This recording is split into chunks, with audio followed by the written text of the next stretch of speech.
Olá, meninos! Bom dia, boa tarde, boa noite.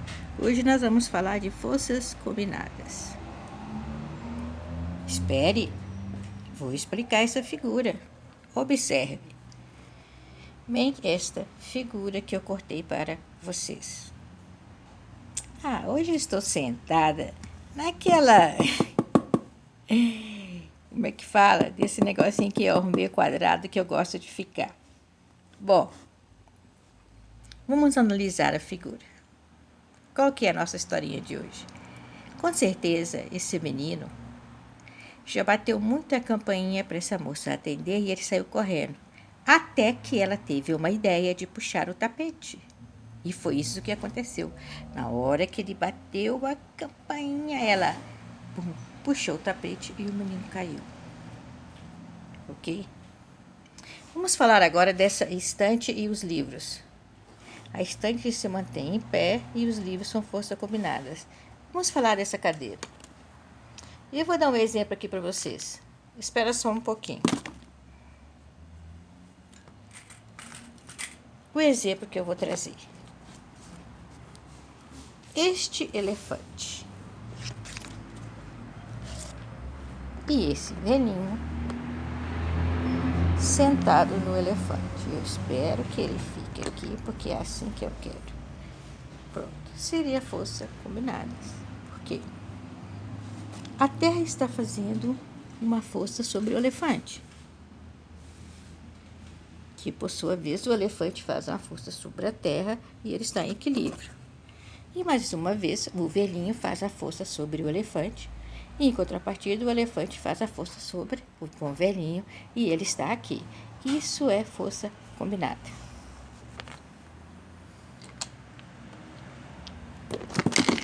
Então, vamos conversar sobre forças combinadas e das maneiras que ela age.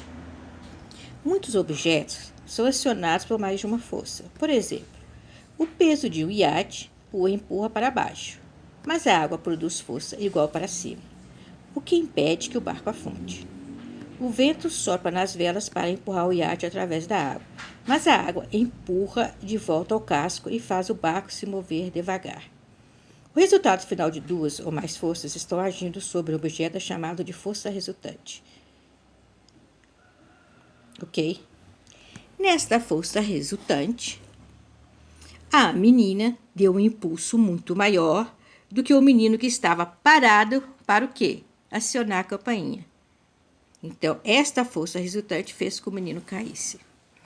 Essa força resultante todos os livros estão aqui na estante, elas estão equilibradas. Então, é o seguinte, a estante faz uma força para baixo,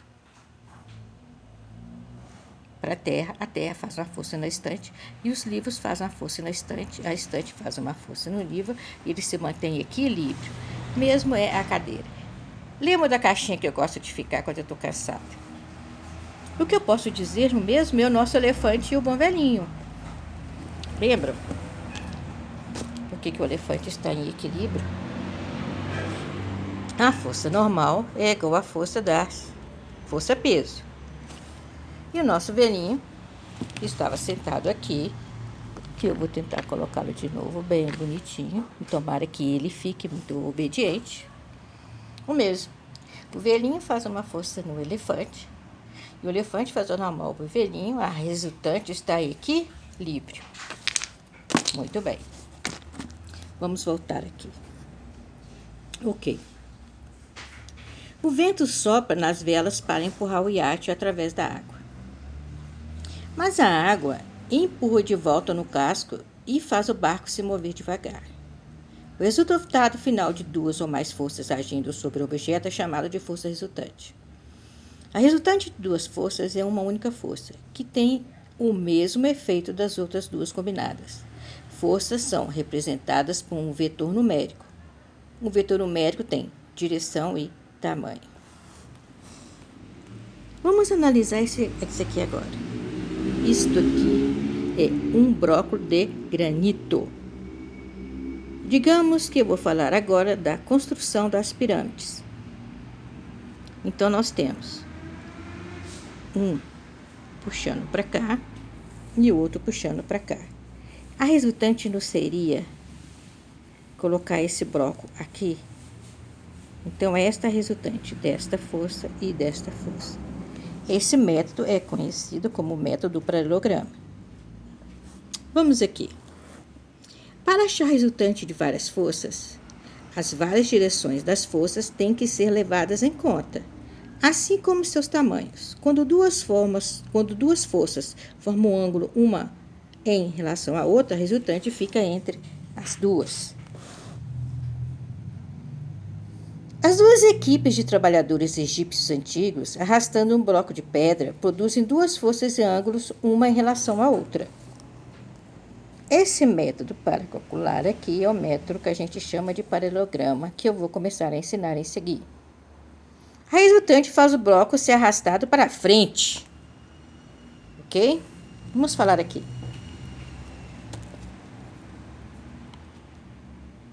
Paralelograma de forças. Quando duas forças agem sobre um objeto em direções diferentes, com um ângulo entre elas, a resultante pode ser encontrada desenhando um paralelograma, os lados A e B. O lado A e B representa o tamanho e a direção das forças. O lado C e D são desenhados paralelamente. O lado C e D são desenhados paralelamente a A e B, respectivamente. A linha E indica o tamanho e a direção da resultante. Vamos fazer de novo. Os lados A e B, ok? Representam o tamanho e a direção das forças. O lado A e o lado B identifica o tamanho e a direção das forças. Os lados C e D, ok? São desenhados paralelamente a o quê? B e C. Ok? São desenhados paralelamente a B e C, respectivamente, que eu vou colocar isso aqui. A linha E indica o tamanho e a direção da resultante. Quando dois magnetos exercem forças iguais e opostas nas bolas de metal, elas ficam imóveis e não vão em direção de nenhum dos dois magnetos. É claro, porque esta força que está agindo para cá é igual a esta força que está agindo para cá. De acordo com a somatória das forças, direções iguais e sentidos diferentes, ela se anula, o resultado é zero, então os blocos não se movem. Eu vou falar para vocês agora sobre forças em linha. Deixa eu tirar isso daqui que está me atrapalhando. Forças em linha. Quando as forças puxam na mesma direção, a resultante pode ser encontrada somando-se as forças. Duas locomotivas puxando juntas na mesma direção combinam suas forças. A resultante é assim, o dobro da força de uma única máquina. Lógico. Vamos ver aqui. O levantamento de peso. Levantamento de peso. Olha bem. Por que essa mocinha consegue levantar esse peso? O levantamento de peso de duas forças agindo sobre um objeto em direções opostas tem tamanhos diferentes. A resultante será a direção da força maior. Um levantador de peso tenta produzir uma força para cima, mas o peso da barra a empurra para baixo. Assim, a força para cima do levantador tende a ser muito maior do que a força que puxa para baixo. Se em qualquer momento o peso da barra passar a ser maior que a força do homem, a barra cai. Forças iguais e opostas. Se duas forças puxam um objeto em direções opostas, o tamanho da resultante pode ser encontrado subtraindo uma força da outra. Se as forças são iguais, elas se equilibram. A resultante será zero e o objeto não se moverá, que é o nosso caso da barra do magnético. Os ímãs. Esse ímã está puxando para cá, este ímã está puxando para cá. Elas são o quê? Iguais e opostas. Elas são iguais em módulo, ok? Em intensidade. São iguais em direção, mas são opostas em sentido. E, portanto, as bolinhas não se movem. Vamos ver aqui. E vou falar para vocês de forças balanceadas. Eu acho que eu já falei. Então acabou? Não tenho mais nada para falar? Não acredito que eu não tenho mais nada para falar. Tenho sim. Eu posso falar de forças em movimento. E eu sabia que eu tinha algo mais para falar. Forças em movimento. Forças em movimento, eu vou dar o exemplo da menina puxando o tapete do menino. Mas eu tenho outro exemplo aqui para vocês, que eu também cortei. Espera um pouquinho. Só um minuto. Forças em movimento. Olha agora. Forças em movimento. Tadinho da mocinha. E ela abriu a geladeira. O que ela encontra? Um bom ratinho comendo um bom pedaço de queijo. Com um susto, o que cai? O prato e a faca. Falar em forças em movimento, eu também posso falar o quê? Do fogão. Posso falar da pia, daquela lava. Forças em movimentos, eu posso falar também do vento, ok? Eu amei essa figurinha que eu cortei. Pronto, tá aqui. 2 exemplos magníficos de forças em movimento. Então, vamos lá.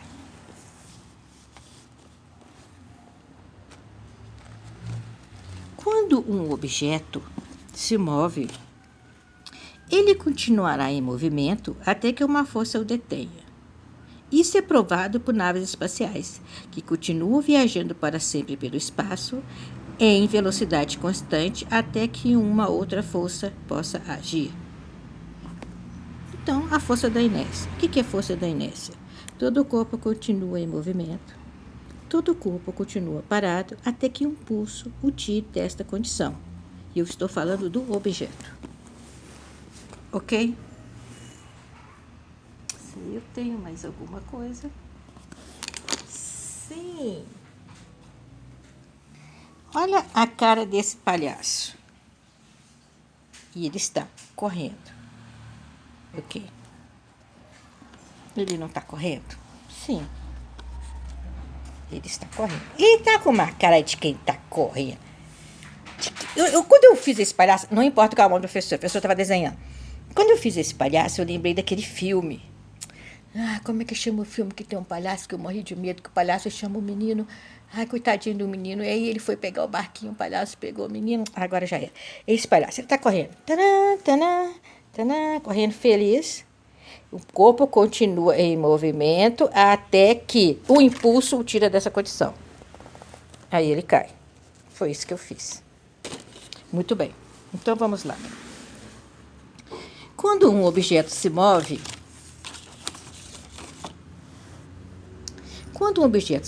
ele continuará em movimento até que uma força o detenha. Isto é provado por naves espaciais que continuam viajando para sempre pelo espaço em velocidade constante até que outra força possa agir. O mundo levou mais de 2.000 anos para entender isso. O antigo pensador grego Aristóteles acreditava que um objeto só podia se mover se empurrado por uma força, e o movimento cessava quando a força era removida. Mas isso não aplica porque a bola continua a voar depois de ter deixado a mão do atirador. Não é verdade? Que a bola continua a voar? Eu já falei que meus brinquedos estão dando sumido aqui, né? Eu nem sei mais das minhas bolinhas nem nada. É igual o caso do peão. Bom, vamos lá. Mas isso não explica porque a bola continua a voar depois de ter deixado a mão do atirador. Isso não explica porque quando o jogador dá um chute, a bola continua a seguir seu caminho. Uma teoria melhor foi do italiano Galileu. Ele reconheceu que não era necessária uma força para manter um objeto em movimento, mas apenas para acionar, parar ou acelerar.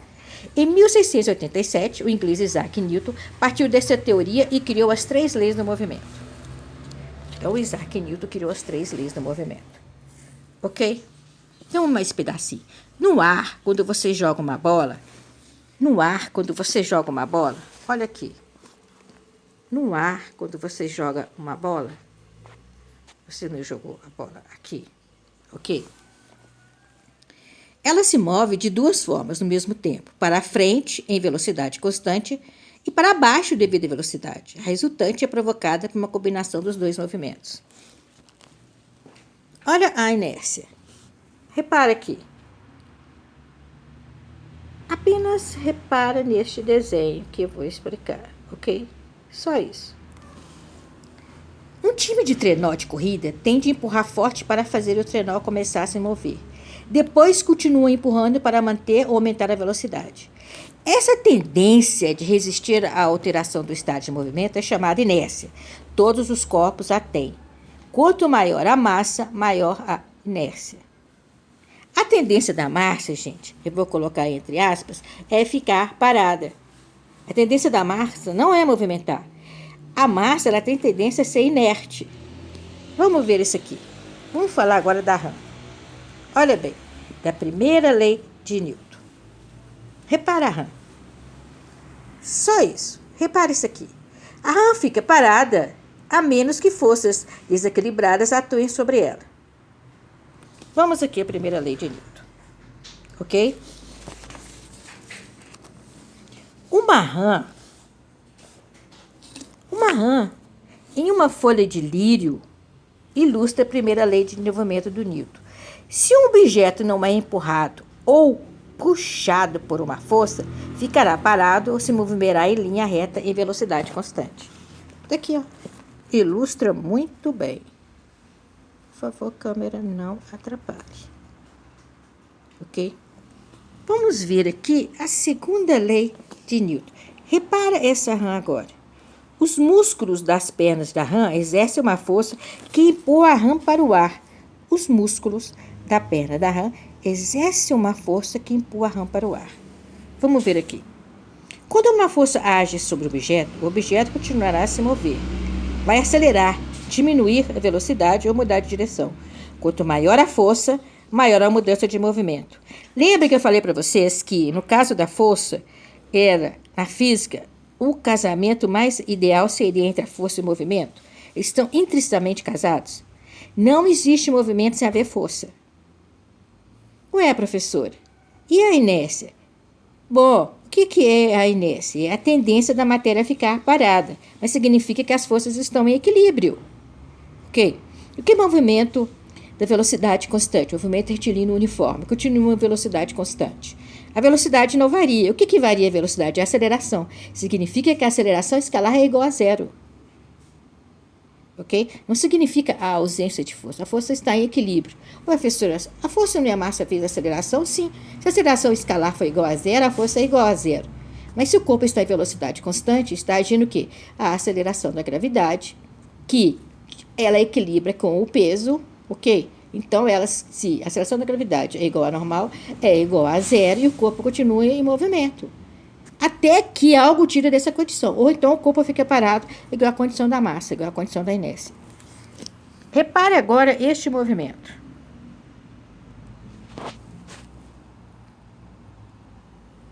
Bom, vocês lembra que dava um impulso. Repara bem esse movimento. Bom, a rã deu um pulo.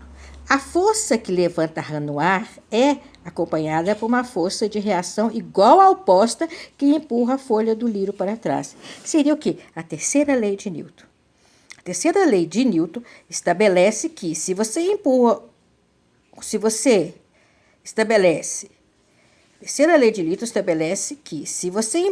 ou puxa um objeto, ele vai puxar ou empurrar você na mesma direção.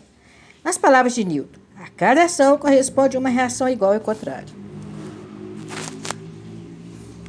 Vamos falar do movimento. Movimento. Um objeto em movimento tem momento. Move-se até que uma força o detenha. Ao pegar a bola, é preciso uma força para remover seu momento. No toque, a bola exerce uma força mudando o momento da mão, que será igual ao momento perdido pela bola. Quanto maior a massa e velocidade de um objeto, maior é seu momento. Vou falar.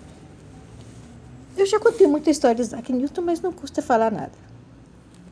Eu até fiz um desenho do Isaac Newton. Lembra que eu falei para vocês que eu ia mostrar o desenho que eu tinha feito do Isaac Newton? E até que era parecido com o Isaac Newton. Depois vocês voltam lá na história que eu contei da primeira parte, segunda parte, terceira parte da história do Isaac Newton. Um dos maiores cientistas. Deixa eu tirar minha mão daqui. Que eu estou segurando a câmera porque eu nem quero colocar o suporte. Um dos maiores cientistas de todos os tempos, o inglês Isaac Newton, 1624 a 1727, entrou em Greenwich em 1661. Mas no período de 1665 e 66, voltou para casa porque a universidade foi assolada pela peste. É o caso da pandemia. Nós não estamos vivendo, e não é por isso que eu estou dando essas aulas aqui. Então fez sua maior obra, formulou as leis do movimento e inventou um tipo de matemática, o cálculo para expressá-las. Por isso, explicou como a gravidade mantém os planetas em órbita ao redor do Sol. Newton foi enterrado na abadia de Winchester, em Londres, Inglaterra. Grande e merecida honra. Vou terminar aqui com essa figura desse palhaço, que eu não lembro danado do filme qual que é, mas que ele merece cair. Bum. Beijinhos!